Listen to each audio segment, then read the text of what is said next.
अच्छा हैदर, ये अभी आपके फादर जो हैं ब्रेक से पहले बता रहे थे, हमें स्टोरीज़ बता रहे थे कि जो उनकी पुलिस की होती हैं, जब अब्बू घर आते हैं तो आपसे आकर डिस्कस करते हैं कि आज मैंने ये किया, आज मैंने ये किया? मुझे बड़ा दुख होता है कि अगर वो कहें किसी बंदे को उन्होंने मारा है, ऐसे किया है, अच्छा। वो मैं नहीं सुनना चाहता। तो आपको उनकी डे टू डे चीज़ों का नहीं पता होता? नहीं, वो मैं नहीं। तो आप क्या डिस्कशन करते हैं फिर अपने फादर के साथ? घर की बातें होती हैं, स्कूल की बातें होती हैं? वैसे तो ज़्यादातर मजाक ही होता है। अच्छा। मजाक कर रहे होते हैं बस। और तो कुछ नहीं। अच्छा, तो आपकी हैदर और क्या हॉबीज़ हैं? आप स्कूल जाते हैं, उसके अलावा और क्या हॉबीज़ हैं आपकी? मैं फुटबॉल खेलता हूँ। फुटबॉल खेलते हैं? जी। कौन सी टीम आपकी फेवरेट टीम कौन सी है आपकी? Manchester city. मैनचेस्टर सिटी है। अभी इस दफ़ा तो हार गई है मुझे लगता है। जी।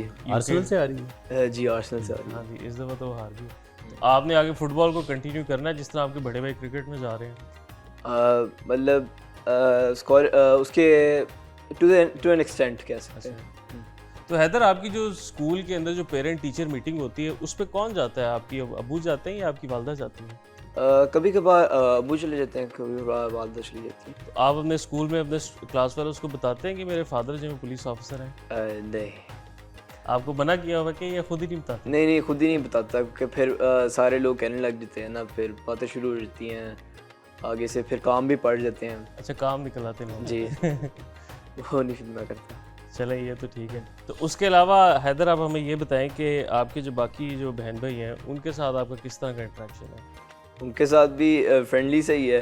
ठीक है। हम मजाक करते हैं, एक दूसरे को तंग करते हैं, खेलते हैं एक दूसरे के साथ। ठीक है। वैसे ही उस भाई के साथ मैं फुटबॉल भी खेल लेता हूँ, क्रिकेट भी सही है। खेलता हूँ, वीडियो गेम्स भी खेल लेता हूँ।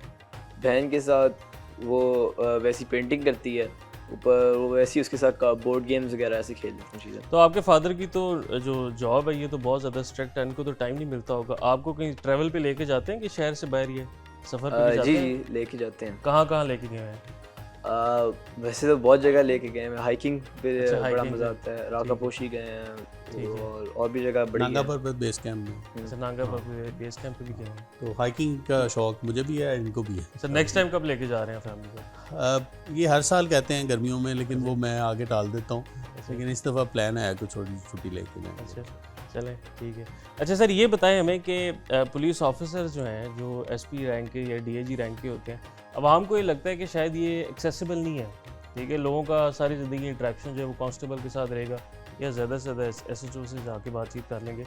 मगर आपके जैसे जो पढ़े लिखे ऑफिसर्स हैं, उनके साथ क्या अवाम आके मिल सकती है? वेरी फ्रीली, कोई एक ओपन डोर पॉलिसी होती है। ठीक है।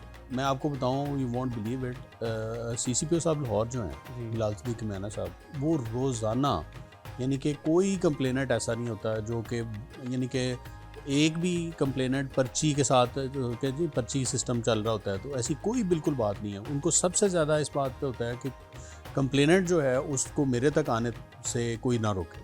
ठीक है, तो वो रोज़ाना अपने दफ्तर में खुद सारी लाहौर की कंप्लेंट सुनते हैं। इसका मतलब वो एक एडिशनल आईजी रैंक के ऑफिसर जो है वो अगर ये काम कर सकते हैं, तो वो ये एसपीज और बाकी तमाम लोग जो हैं, ये इट इज़ वेरी इजी। यानी आप, आई अर्ज द पीपल कि अगर कोई कंप्लेंट पुलिस के अगेंस्ट है तो वो ज़रूर जाएं सीनियर्स के पास बताने के लिए, क्योंकि हम ये क्लेम नहीं करते कि हम हर चीज़ तक हम मॉनिटर कर रहे हैं और बिल्कुल डिटेल से, वो तो सिर्फ अल्लाह की ज़ात देख सकती है। लेकिन हमारे तक जब तक कंप्लेंट नहीं आएगी, उस वक्त तक हम उसकी करेक्शन कैसे करेंगे, उसकी रिड्रेसल कैसे करेंगे?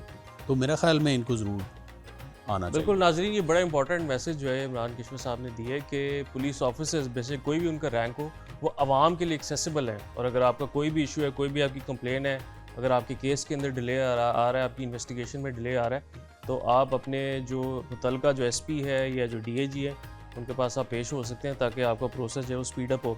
अच्छा सर, इसके अंदर हमें ये बताएं कि आजकल जो पुलिस ऑफिसर्स या जो लो रैंक के जो पुलिस ऑफिसर्स हैं, ये टिकटॉक पे या सोशल मीडिया के ऊपर जो है इनकी काफ़ी सारी वीडियोस वायरल होना शुरू हो जाती हैं। तो ये आवाम की तरफ से एक बड़ा क्वेश्चन आता है, क्या इसके कोई एसओपीज़ हैं आपके इंटरनल डिपार्टमेंट के? सोशल मीडिया पॉलिसी एक इशूड है ठीक है। पुलिस की, पंजाब पुलिस की, और उसमें जो पॉलिसी स्टेटमेंट ऑन पुलिस है वो एक ऑथराइज स्पोक्स पर्सन दे सकते हैं, और उसके अलावा पर्सनल प्रोजेक्शन के लिए आप यूज़ नहीं कर सकते इसको अपनी किसी भी सोशल मीडिया प्लेटफॉर्म को। और उसमें काफ़ी एक्शन भी लिए गए हैं, जिसमें अगर कोई वायलेशन हुई है सोशल मीडिया पॉलिसी की तो उसमें काफ़ी लोगों को सज़ाएं भी दी गई हैं। और लाहौर के अंदर मैं बताते हैं कि और इसी तरह बाकी शहरों में भी हो रहे हैं कि लाहौर का तो I can vouch for it कि काफ़ी ज़्यादा पनिशमेंट्स इसमें हुई हैं। ठीक है, तो इसमें ये अब आपके पास कंप्लेंट्स आती हैं जो आपके पास डीएजी एडमिन जो सेल है? जी, कई लोग आ जाते हैं, कंप्लेंट हमारे पास भी आती हैं, हम भी उसको रिड्रेस करते हैं। और सोशल मीडिया की वायलेशंस जो हैं वो पॉलिसी की वायलेशन आप नहीं कर सकते। हाँ, ये देखें, अगर positive use of social media हो तो एक बहुत अच्छी चीज़ है, बिल्कुल सही। क्योंकि इसकी रीच बहुत ईजी है। मतलब आप ऐप के ज़रिए सारी अपनी पैगाम पहुंचा रहे हैं, जैसे भी आपके चैनल के थ्रू पैगाम पहुंच रहा है, तो इसी तरह सोशल मीडिया के ज़रिए भी पैगाम पहुंचता है। लोगों को फोरम्स ऑफ कंप्लेंट्स का नहीं पता, लोगों को नहीं पता कि पुलिस कैसे एक्सेसिबल है, क्या क्या आपके राइट्स हैं। जिस तरह अक्यूज़्ड के राइट्स हैं तो इस तरह यानी अगर कंप्लेनेंट के राइट्स हैं तो अक्यूज़्ड के राइट्स भी हैं।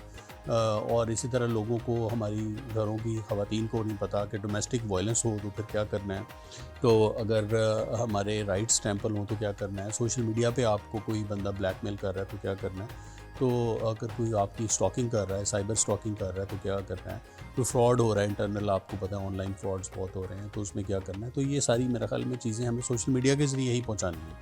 तो इसका पॉजिटिव यूज़ को हमने नहीं रोकना, लेकिन एट द सेम टाइम हमने एक लिमिट्स और बाउंड्रीज़ के अंदर रह के अपनी पॉलिसी, सोशल मीडिया पॉलिसी के अंदर रह के इसका यूज़ करना है, तो वो अलाउड है।